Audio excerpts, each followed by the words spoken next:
What's going on, guys? Welcome back to the channel. This is a very exciting video, mainly because this is the first long-form trumpet video that I've made here. If you are one of the very few returning members of the channel, you probably came from one of two sides, either the trumpet side of shorts that I've been doing a lot recently, where I cover, honestly, a multitude of different things between modern, more contemporary music. Of course, one of my favorites is just plain jazz charts that I used to play in high school. It's been a really fun experience kind of diving down that rabbit hole again. But today we are here to talk about so many different things with the trumpet. I've gotten so many different comments and questions that I figured I might as well just sit down and make and dedicate the time to create this longer form video for you guys. And before we get into it, I do have a bunch of other socials that I have been posting, honestly, a lot more than I have here on YouTube, between my TikTok, which has honestly been kind of taken off recently, which is pretty cool, or my Instagram as well, which I have been kind of posting on there a little more frequently, so keep your eye on that. So those main things that I do want to talk about is, well, first off, I want to do like a basic kind of equipment check just so I can answer, the quick question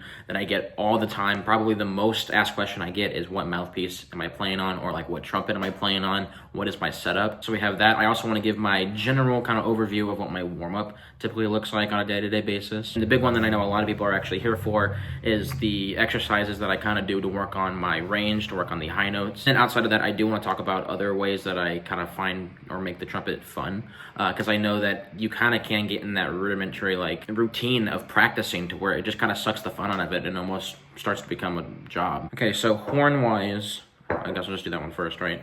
I'm on a Yamaha Allegro. This is my friend's trumpet, while my main horn is a Bach Strad, a Bach Stradivarius, I think is the full proper name. That's in the shop right now. But my friend Zach, shout out to Zach if you're watching this video, he's like lending me this trumpet, and it's honestly, it's pretty nice. I like how like light it is compared to the Bach Strad. The Bach Strad is just like so heavy. Mouthpiece wise, funny enough, my concert piece is another piece in my collection, I guess, that I got from a friend, but this is a Monet B6S1, I believe. It's an equivalent of like a 3C, like a Bach 3C, a standard 3C. Honestly, this is my favorite mouthpiece. I love it. It fits perfectly. I think I sound the best on it.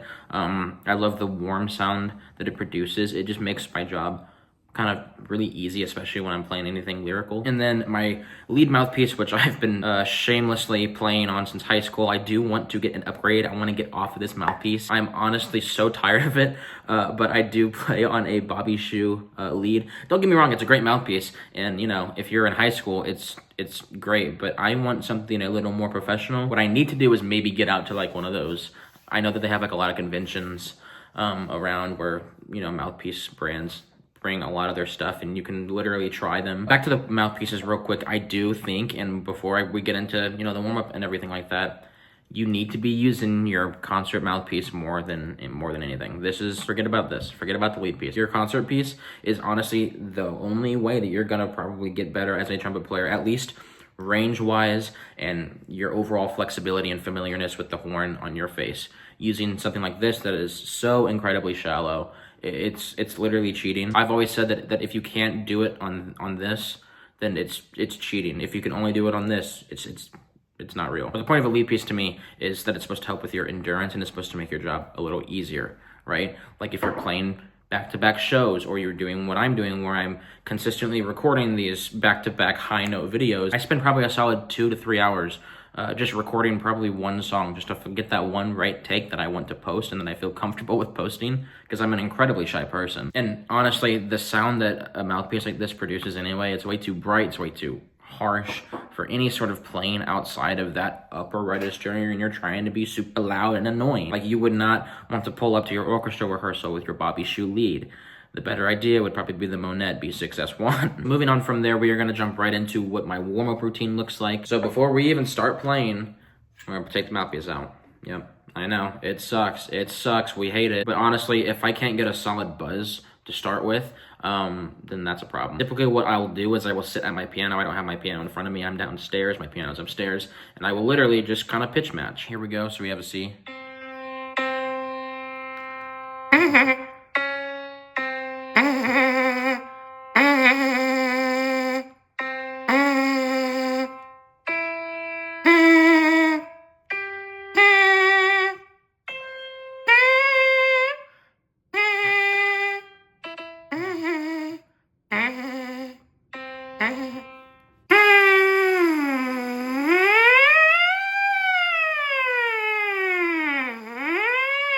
any sort of like siren exercise that you could do with the mouthpiece to really work on that airflow and your control of it.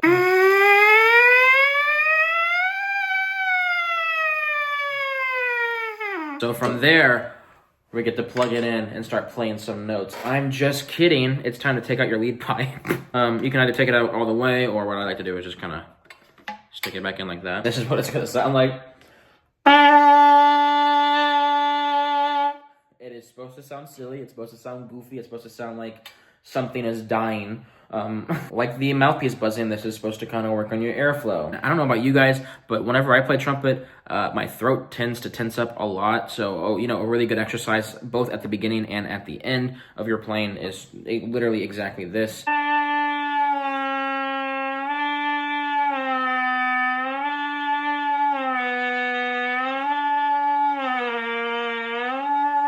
It's gonna sound very weird, but lip slurs are also a really good one. You're kind of limited with what you can do, but that's the point as well.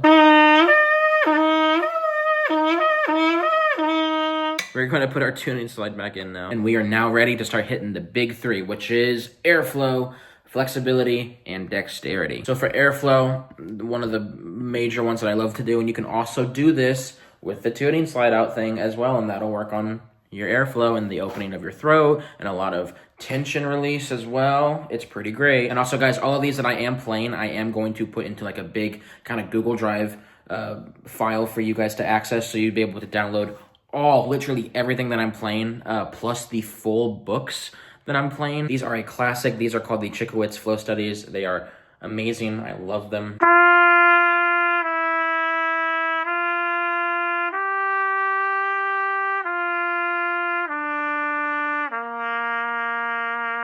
The whole point of this exercise, you know, is your air and the flow of it, and not having any tension, and really just trying to work on the most beautiful sound possible.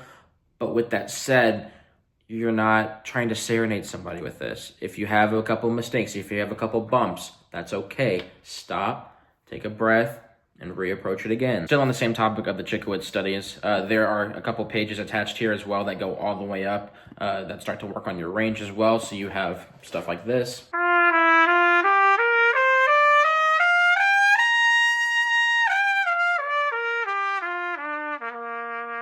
And moving on from there, we are going to talk about one of the key elements to playing trumpet, especially if you want to start doing some of the cooler stuff when you're playing lead trumpet, like shakes. And that is, of course, flexibility. Now, like I said, this entire book is literally in the Google Drive, so there are multiple exercises on top of this, just the few that I'm going to show you here. But here I'm going to start with number 1 and just do a couple lines of that.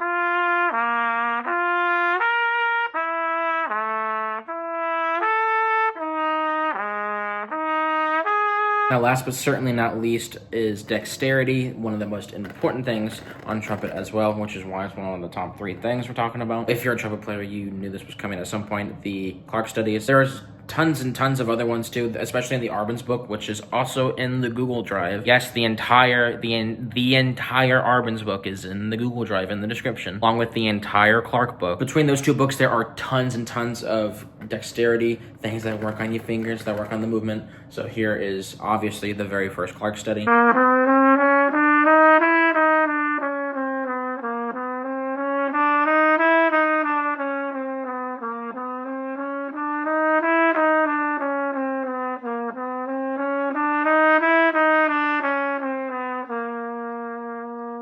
And honestly, I'd probably do all 25 of the first study, and then maybe play the etude at the very end. There is a little etude that is baked within the exercise itself at the very end. Now, after that, I think it is so incredibly vital to go over your scales, even if it's just brushing up on your major and your minor ones. I do have all of the major, minor, and mixolydian scales inside of the Google Drive. If you guys want me to update it and add literally every scale imaginable, I'll do that, I guess. My fellow jazz players out there, you literally need to know your scales. It's just one of the easiest ways that you could best prepare yourself for like an improvisation situation. So like, why not brush up on your scales? Like, at least know your major, minor, and mixolydian ones. So I will literally either go around the circle of fourths or fifths. I tend to lean towards the fourths.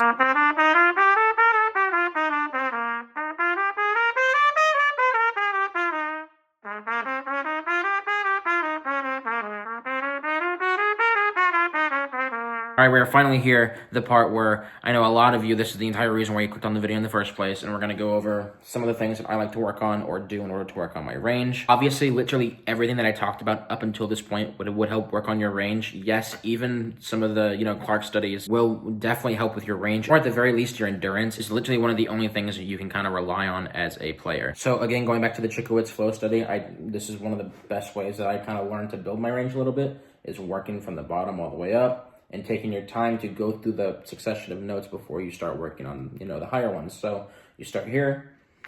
And the idea is that you're gonna add one note past that until you're all the way up. And you're really focusing on that fluidity between the notes and making sure that your throat is nice and comfortably open. If it's not, then take a break, kind of reset, and kind of work on that open breath. Your initial breath is so important. If it is tense at all, then your throat is instantly closed. If it's, if it's nice and like an open like that, you are literally going to set yourself up for the best success possible and the most open I think you can have. So the idea is that eventually you'll be able to get up to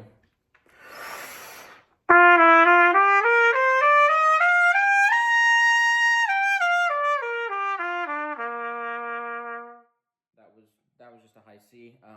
The idea is to go up from there, ideally up to a G or wherever the top comfortability for you would be. Now, this one it has a specific name, but I don't really know what it's called. All that I know is that it's literally just like the first few notes of the major scale. It sounds like this.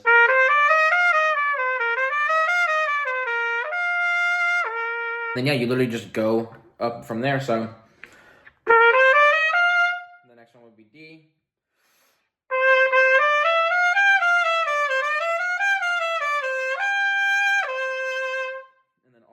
To ideally your top range. So I'm just gonna kind of jump ahead to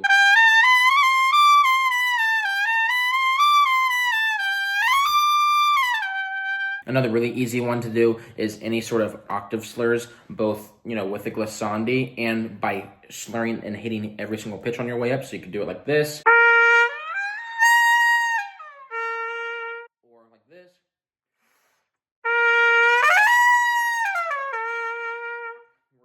Intentionally try to hit every single pitch both on your way up and on your way down, and then just going chromatically both up and down.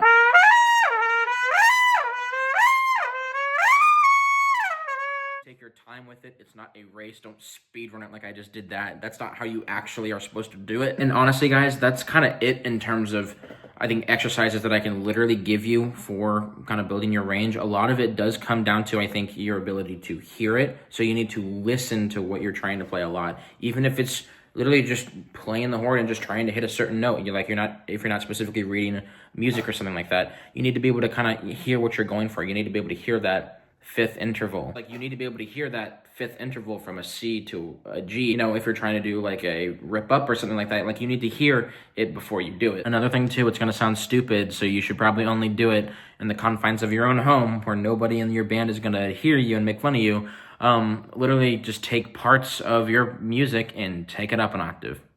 Just try it. What I'm telling you is just to literally have fun with what you're doing, have fun with what you're playing.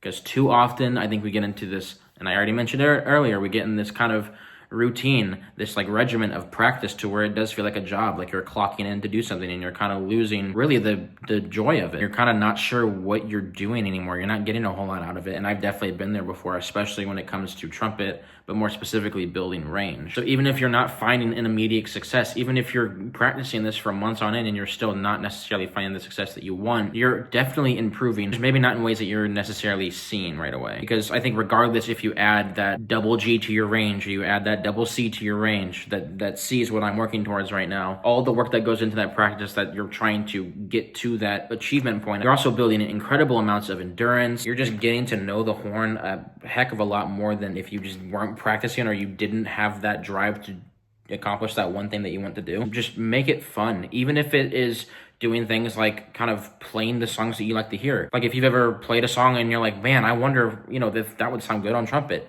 Literally try to transcribe it, try to listen to it, and just try to figure it out. It may be a pain in the butt. It is going to be a pain in the butt, but it's one of the more fun things that I think you can do. And if you don't want to transcribe it, is it annoying?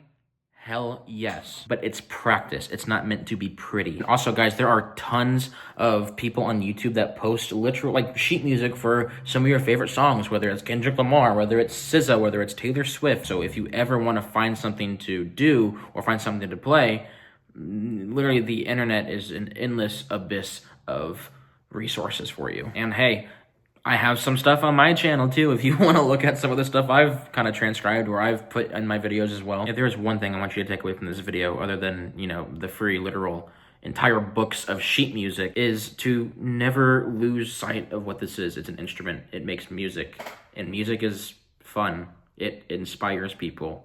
It makes them feel something. And if you're not liking what you're doing, then you need to find some sort of a way to get that love back. For a long time, I sat this instrument down. I honestly didn't play it for probably 2 or 3 years outside of high school until recently. I picked it up again, and I honestly rediscovered my love for it. I'm actually really disappointed in myself that I almost kind of let this slip out of my life. Literally find whatever it is you want to play, even if it's the most unconventional thing in the world, but you find some level of enjoyment in it. Play it. As much as music is for everybody else and for the people that you write it and you make it for, it's also just as much for yourself. This is another form of expressing yourself, and at the end of the day, that's what's important. Now, I did want to end the video with some people that I do listen to in case you guys want to write down some ideas. I'm not going to talk about the obvious ones: Miles Davis, Clifford Brown, Dizzy Gillespie, Chet Baker, you know, a lot of those people. I want to shout out some more, I guess, newer people. There's this guy named Tony Glossier that I really like listening to. He is a phenomenal trumpet player. His flugelhorn sound is insane. Of course, Wayne Bergeron, and of course, Arturo Sandoval. Adam Rappa, if you're not familiar with who that is, I think you're living under a rock. Wynton Marsalis, of course, even though I do think a lot of his modern views on jazz is a little rigid to the genre. And Louis Downswell, he creates some of the coolest content, honestly, on YouTube in terms of band stuff. So if you haven't seen any of his stuff, go check it out. But yeah, that's been my first long-form trumpet video. That was so much fun. If you guys want to check out any of my other socials, please do. I got an Instagram. I got a TikTok. TikTok, I am honestly growing really fast on there. I'm very excited about that. I'm going to keep going in that direction. But yeah, thank you guys so much for watching, and I hope you took something away from this video. I'll see you guys in the next one. Peace.